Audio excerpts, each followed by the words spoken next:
भाई मेरे को एक बात समझ में नहीं आती, जैसे तुम लोग बड़े यूट्यूबर्स को सपोर्ट करते हो, किसी छोटे यूट्यूबर की वीडियो आते हैं उसको स्किप क्यों कर देते हो?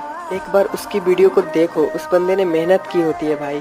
और हाँ, सब्सक्राइब और लाइक करने के पैसे थोड़े ना लगते हैं यार, तो थोड़ा सा सपोर्ट दिखा दिया करो छोटे यूट्यूबर्स को।